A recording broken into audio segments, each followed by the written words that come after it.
Hey there, Ride the Car Guy here, and today we are going to deal with some front hubs. So as you may or may not know, the Titan has 215,000 miles on it. Now, the engine runs, I'm honestly surprisingly well, but I did notice when driving it home from the dealership on the highway, I had some pretty concerning humming or buzzing coming from the front of the truck. So we're starting the video in the truck this morning to try to demonstrate the symptoms that I'm having. So for me, I'm having sort of a hum coming out of the front, and it gets substantially worse in my case when I turn left. So if I'm like cruising 50, 60 miles an hour, it starts to get pretty loud, and then when I turn, it gets even louder. So let me see if I can demonstrate that for you. All right, so I'm going about 70 miles an hour right now. Probably hear that, getting pretty loud. And then listen when I turn left here, or just turn the wheel left.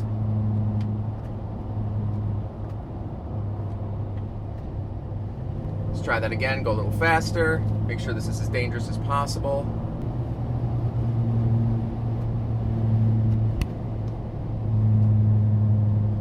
So to me, that screams bearings in the front. So what I'm going to be doing is swapping out the hub assembly today. So one thing I really love about trucks in general, and of course specifically the Titan, is that the hub assembly comes as a hub assembly. So you have literally the bearing already pressed in. There's a mount that just mounts to your knuckle. You pull it off the knuckle and the axle and screw it back on. So very pleased to be doing that. I've worked on vehicles that have the hub pressed into the knuckle. Super annoying that way. So hopefully this is a much smoother experience. So let's get back to the shop and we'll swap these out. All right, we are back in the garage and I already have the Titan up. In fact, I already did the passenger side, so I could of course speak knowledgeably about this side. To do this job, I lifted the entire front end of the Xterra. I just put a jack underneath the cross member for the engine, lifted the front and put in jack stands in the proper location. Then I just took the tires off and they kind of fought me. It was a bit difficult to get that off, but we made it work. But to get to this hub, we just need to take off a few things. We of course need to take off our caliper and our brake bracket, and that will of course let the rotor come off. So once all of that's off, we're gonna have access to the rear of the hub. Then we have to take our top nut for our ball joint off, and that way the whole knuckle will kind of swing away, and hopefully we can get that axle off without having to disconnect it from the other side. Now if you want to remove your caliper separately, you can. It's just going to be two 14mm bolts, one at the top, one at the bottom, and when you put them back in, they're going to go in at 32 foot-pounds. But I'm actually going to take out the bracket and the caliper as one unit, because these calipers are kind of getting old and seized up, and they don't release very easily off of the rotor without a lot of provocation. So for whatever reason, it seems to be easier when I take it off in one piece. For that, you're going to see two giant 21mm bolts on the back of the caliper bracket, and when those go back in, they go in at 155 foot-pounds. So I'm going to grab my impact, I'm going to pull these two bolts off and pull the whole assembly out, and then I'm going to find something to hang it with, probably over the upper control arm.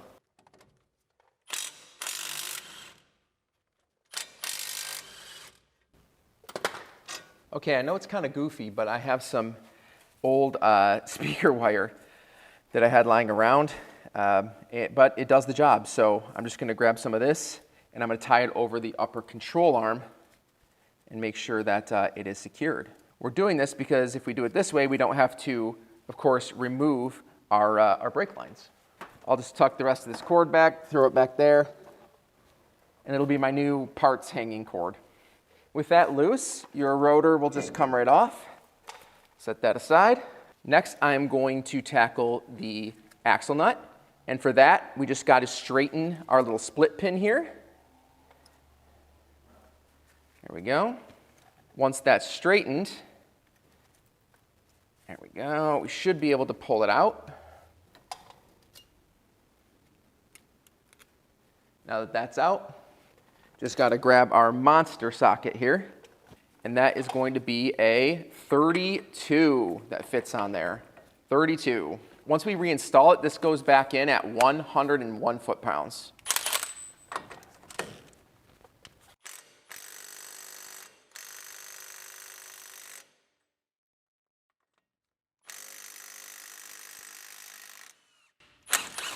Woo!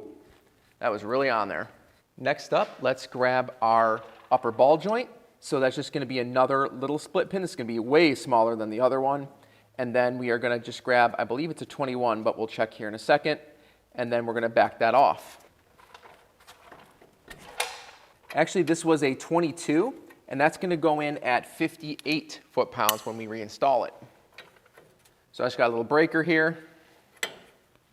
And we want to go, trying to remember, this way. Awesome. So that's loose. Now go ahead and leave this on at least all the way to the end of the nut, because what we're going to do is release this next, and we don't want it falling down. Before we fully release it, we're going to get a jack and support the lower ball joint, but for now we'll just let it pop off and be caught by this nut. All right, I'm going to try the classic two-hammer method here, see if this will pop it off nice and easy. If not, we'll just pry it off with something else. Ah, nice. Well, there we go. That popped it off the ball joint, nice and easy.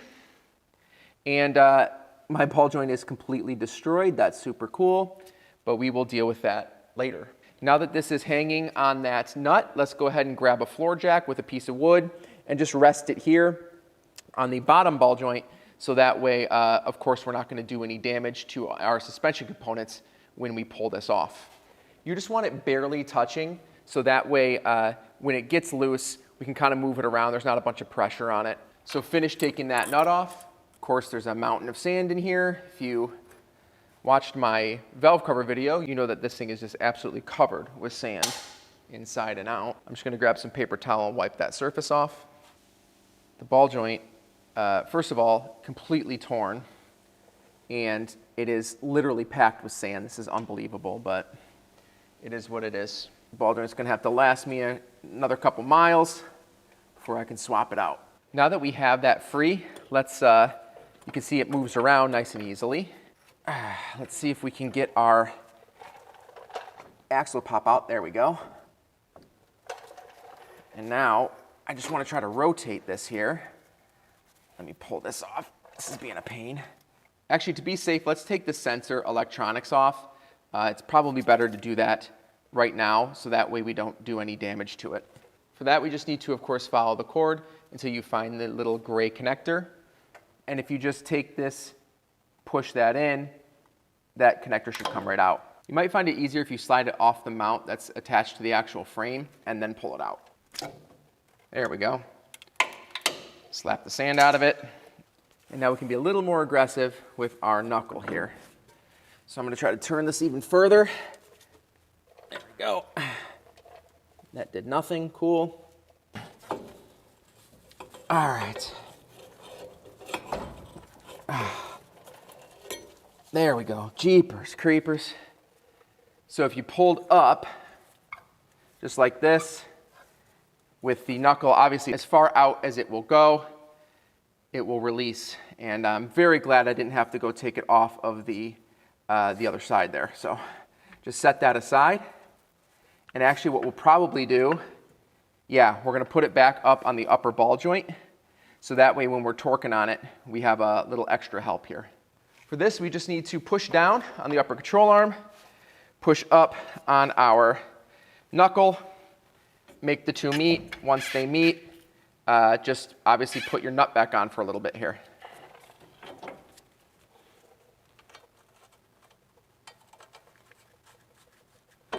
Excellent. Once that's on there, just grab your ratchet and tighten it down. You don't need to go crazy. All right, with that nut there in place, we can now go turn this guy here. Let me loosen this. There we go. Turn this, and then we will expose the 3 bolts on the back of the hub.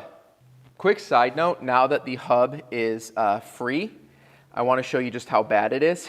So I don't have any lateral movement, which is good, but listen to this.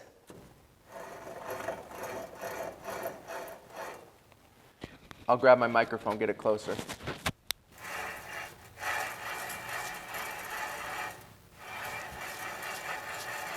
So that thing is an absolute mess. But now let's go take the 3 bolts off the back here and pull this hub off. For this, we need to grab our 21mm socket, and we're gonna wanna break these loose with a breaker bar. Once we break them loose, we'll be able to get our impact on here, but even with the impact, I have a battery operated Milwaukee, and I had trouble getting these off. So I'm going to break these loose, then we'll just yank them out.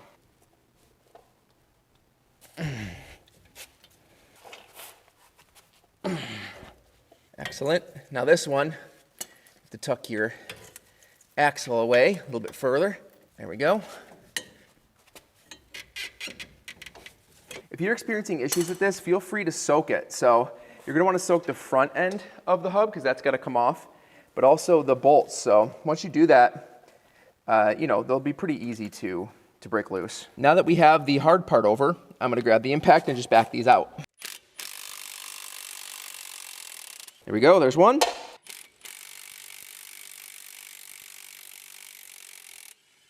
Alrighty, nice and quiet. For this other one, I'm just gonna turn it over here. Make sure we're not messing up our little axle. Free up this last one. That one is still gonna give me trouble. Let me get an extension. Excellent. All right. All right, if this is anything like the other side, this is gonna be a real chore to get off here. So what I'm gonna do, I'm gonna start by finding a spot where I can actually swing a hammer and hit the back of this. But really at this point, there's just a little bit of the back of the hub that slid into the knuckle, and that gets a little corroded, so it's kind of like rust welding almost, and makes it really stick in there, because right now we have 0 bolts in there, nothing holding it in, mechanically speaking, but it is, it's still stuck in here nice and good. Now I'm of course not reusing any of this, so you can kind of go pretty hard on it, but once we go and get it loose, we just got to pop in the new one and we're done.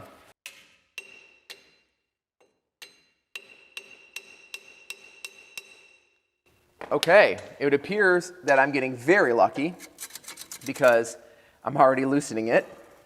So I'm just going to keep tapping. I'm going to tap on the other side now because you don't want it to come out real cockeyed, and then this thing should come right out. Now this one, in fairness, I did soak with PB Blaster. I soaked this seam here and I soaked the rear. So definitely it seems like it's paying off because the other side was a nightmare.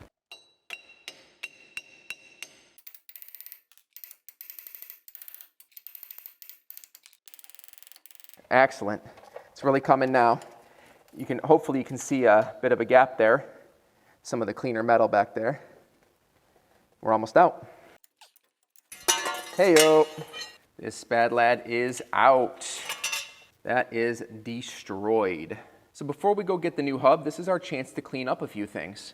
So first off, I'm just gonna grab a paper towel and clean off this surface, because once we get this all clean, the other hub's just gonna basically slide right in. It's gonna be nice and easy.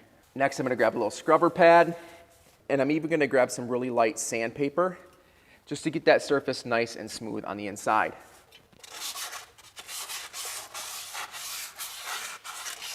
So now that that's clean and looking pretty good, we have our new hub here, and I went with a Moog hub. Of course, I'll put a link in the description if you want to pick this one up. But this one here, we're just going to slide back into place and basically just bolt it back in. The only thing you want to be careful of is, of course, you have your sensor here. The sensor coming out of the hub needs to go back on this side, the right side. So you'll see a little divot and a little clip there. You just want to make sure that you line those up when you put them in. Now, if you notice, mine just popped back in all the way seated. So these aren't supposed to be pressure fitted. That's what's crazy. So if we listen to this one, completely silent. So what I'm going to do is I'm going to take my bolts, slide them back through the original holes here. And then I'm going to throw some Loctite on them. So Loctite on all 3. Now I have some red high strength here, and I'm just going to, of course, get it on the threads that are going to go through obviously through the hub, right? All right, probably went a little crazy, but that's my style. So now all we need to do is grab our hub, make sure we grab our heat shield.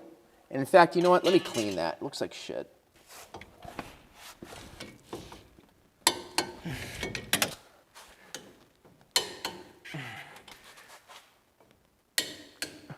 Just one more thing we need to do here. We just need to get our axle back into the hub. So what I'm going to do is I'm actually going to grease the splines on the inside of the hub, mostly because we just want to reduce noise and we want to have a nice surface in there. So put a little grease in there.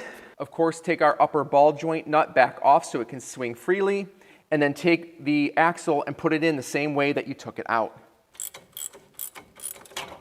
So I have the knuckle, of course, free, and we're just going to grab our axle and just manhandle the living crap out of it until it goes back into the hub.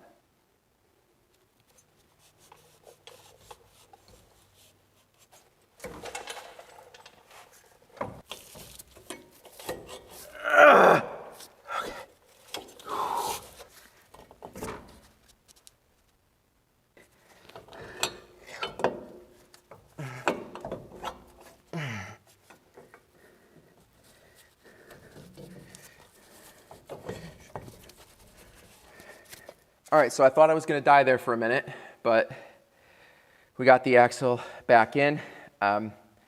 Honestly, it's kind of 50-50 whether it's easier to take the axle out completely versus just the halfway that I did. So now I'm going to get this back up at the upper ball joint, and then we just have to tighten everything else back up.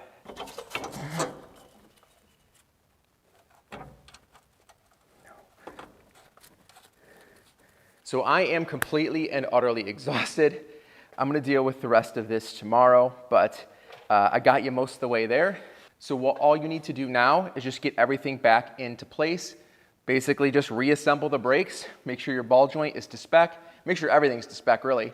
I'll make sure that in my supplemental article, I've been doing supplemental articles on my website, just head down to the link in the description below where you're going to find a whole article with all the torque specs and diagrams for the parts that are touched during this job.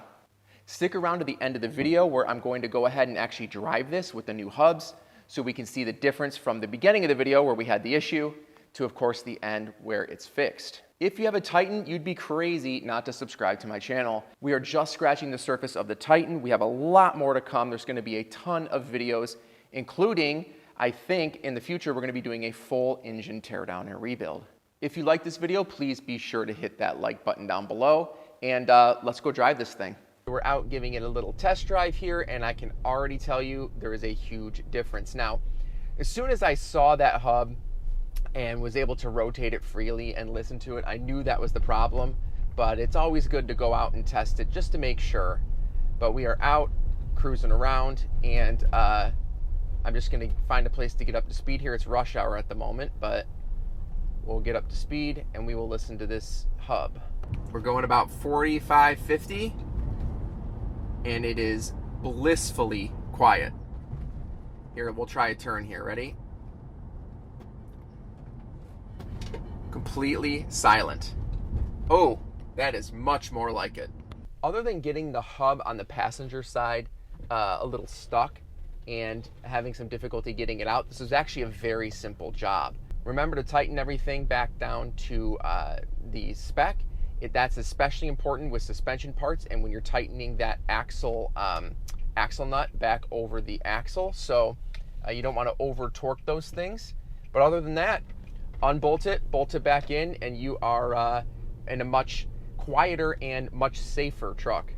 Any questions, of course, put them in the comments below and let me know what you want to see done to the Titan next. Thanks so much for watching, guys. I'll see you in the next one.